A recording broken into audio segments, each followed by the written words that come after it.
The estate attorney called me 7 weeks after my husband's funeral. He said there was a matter he needed to discuss in person and that I should bring someone with me if I wanted. I brought my sister Carol. She lives 20 minutes from me in Atlanta, and she has the specific quality of composure under pressure that I have never been able to fully develop myself.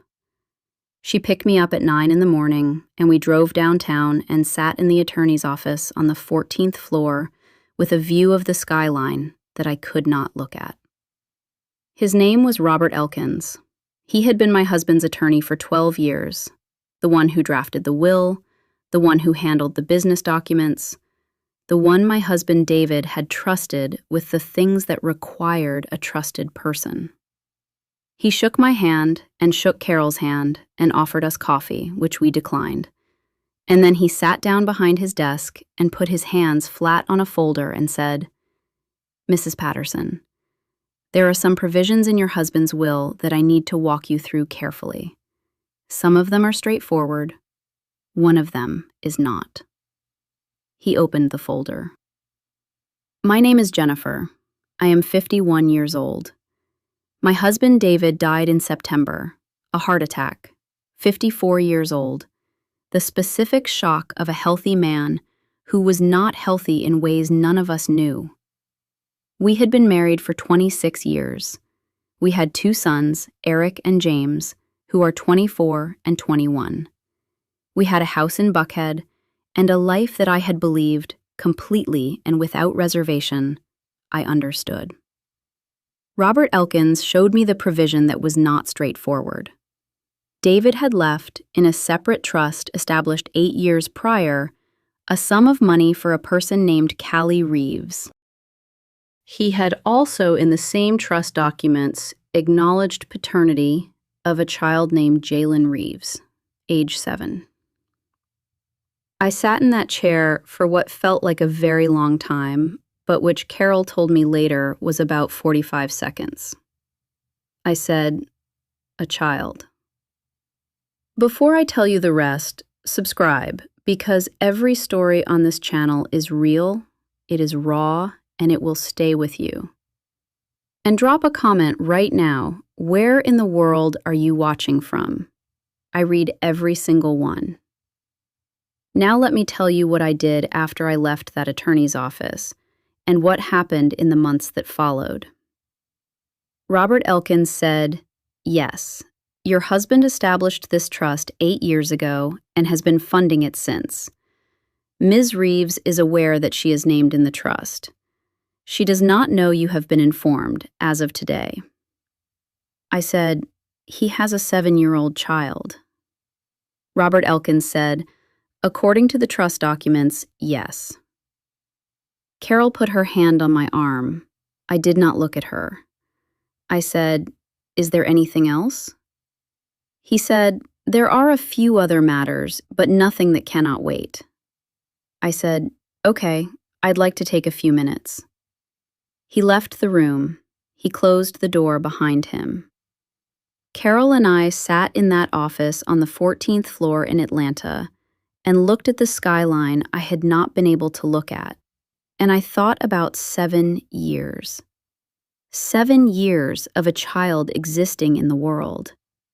7 years of a trust being funded, of money moving from our accounts, mine and David's, the money we both worked for, to a woman and a child I had never known existed.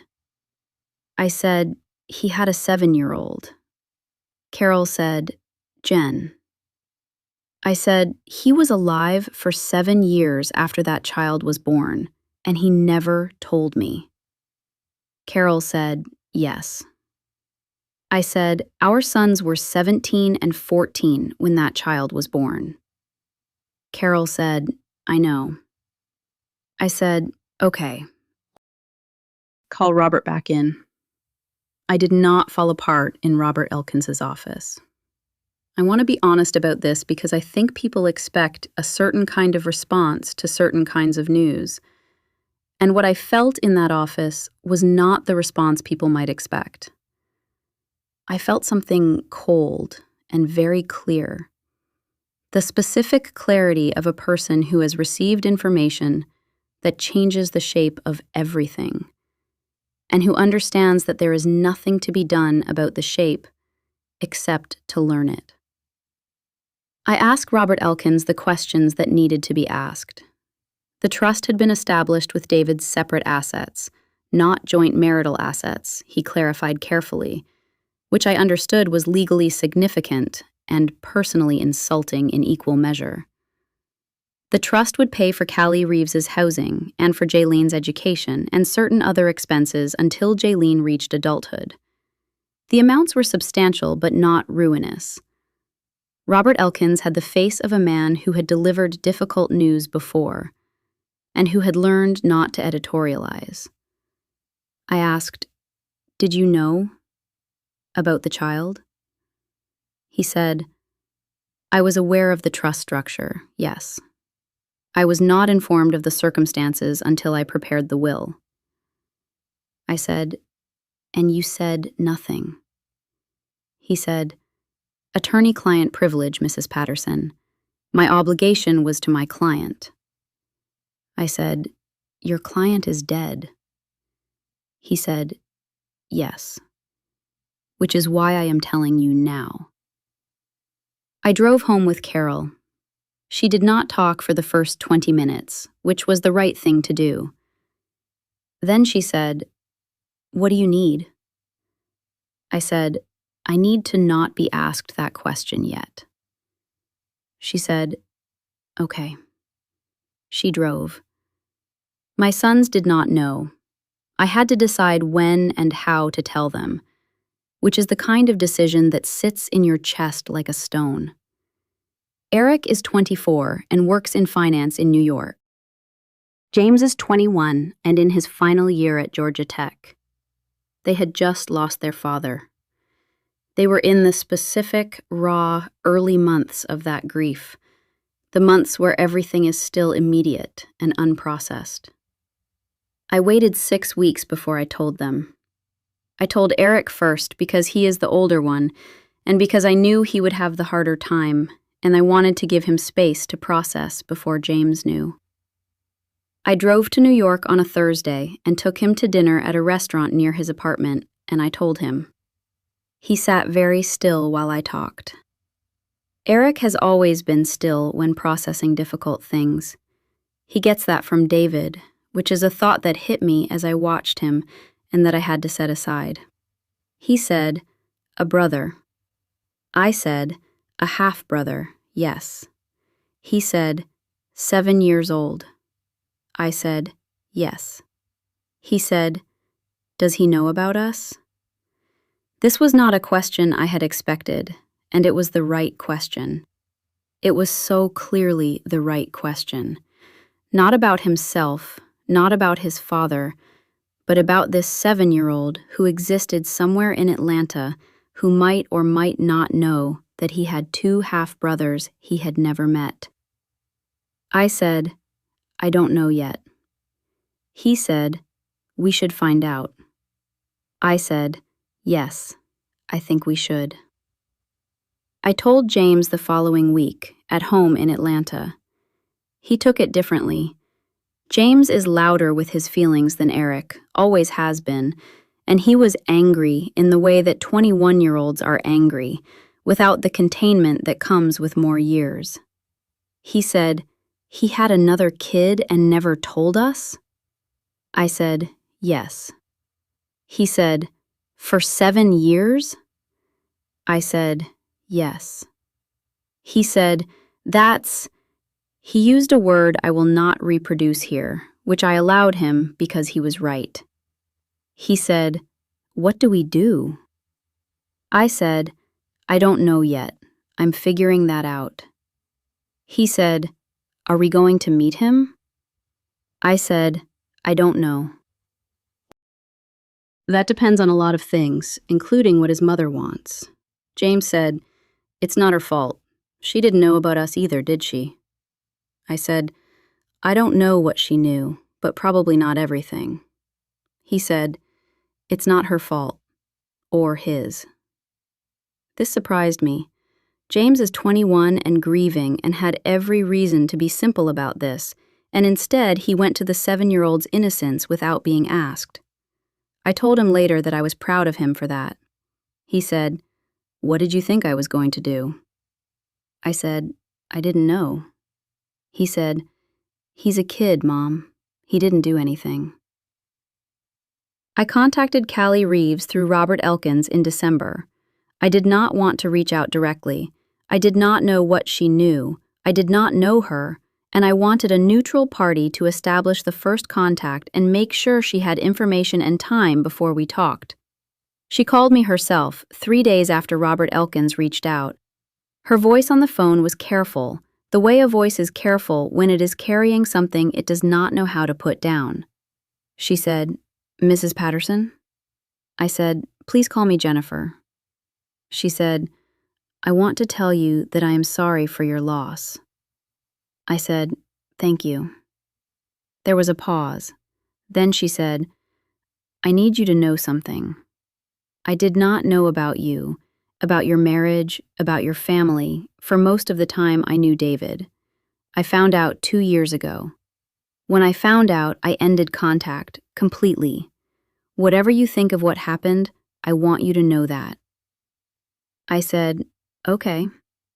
She said, "I know that doesn't make it better." I said, "No, it doesn't, but I appreciate you telling me." We talked for an hour. She was 38 years old, an occupational therapist, raising Jaylen alone in a house in East Atlanta. She had met David at a conference in 2014, had been with him for 2 years before she found out he was married, had ended it when she did, and had then discovered she was pregnant. She had told him. He had not told me. He had established the trust, for Jaylen, she said, which was what mattered, Jaylen's security, and they had had no contact since except through Robert Elkins for the trust administration. She said, "Jaylen knows he has a father who died. He does not know about your family. I have not told him because I did not know what to say, or what you would want, or what was right." I said, "What does he know about his father?" She said, "He knows his name.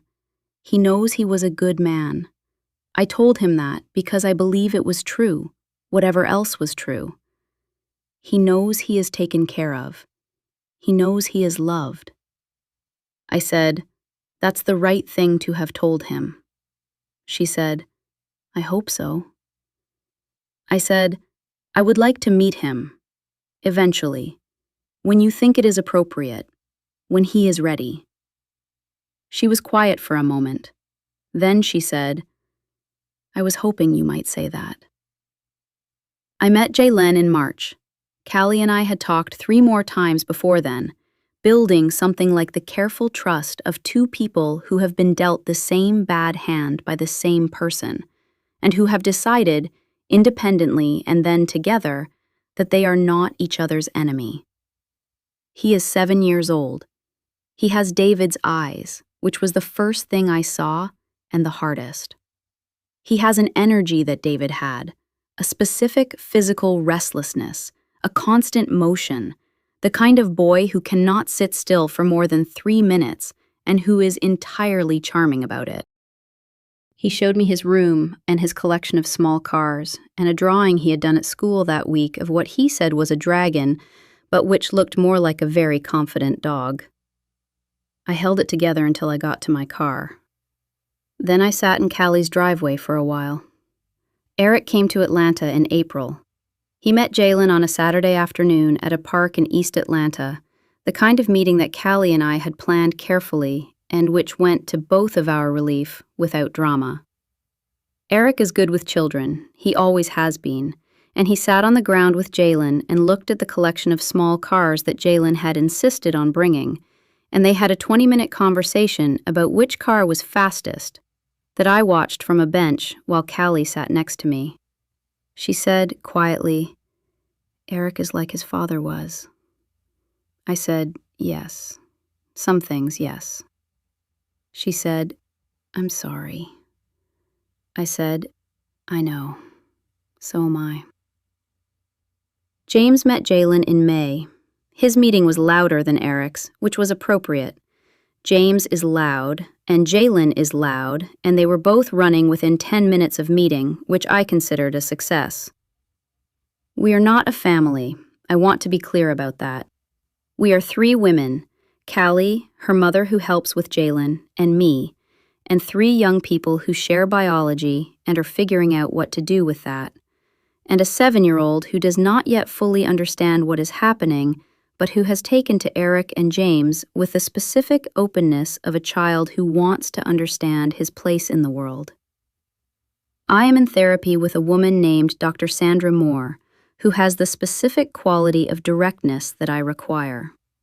She asked me once, "What do you want from this, from the relationship with Callie, with Jaylen?" I said, "I want Jaylen to be okay. I want him to have people. He did not choose this situation, and he does not deserve to be the casualty of it." She said, "And for yourself?" I said, "I don't know yet. I'm still working out what I lost and what I have." She said, "That sounds honest." I said, "It's the only thing I know how to be anymore. David is gone. I cannot be angry at him directly, which is its own specific frustration.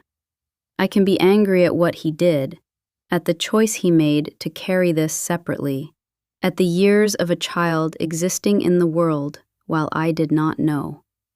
I am angry about those things, and I expect to be angry about them for some time. I am also the person who introduced his sons to their half-brother, which is the thing I could do and which I chose to do, because Jaylen did not ask for any of this and deserves people who will show up for him.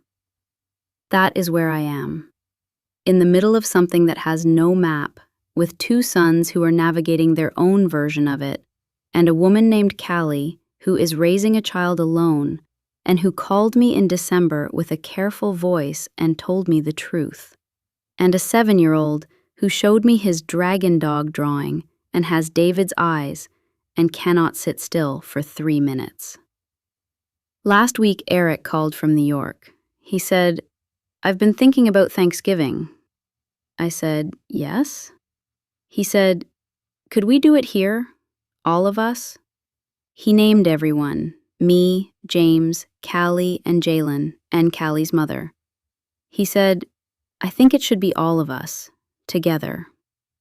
I said, "Yes, I think so too." He said, "Jaylen has never had a real Thanksgiving." I said, "How do you know that?" He said, "I asked him." He said, "Is that okay?" I said, "Yes, that is okay." I am making a grocery list for Thanksgiving in New York. Eric has an apartment that is too small for this and will manage anyway, which is a David quality, the specific confidence about making things work that I see in him sometimes and that I have decided to keep seeing as a gift rather than a source of pain. That is the story I am keeping.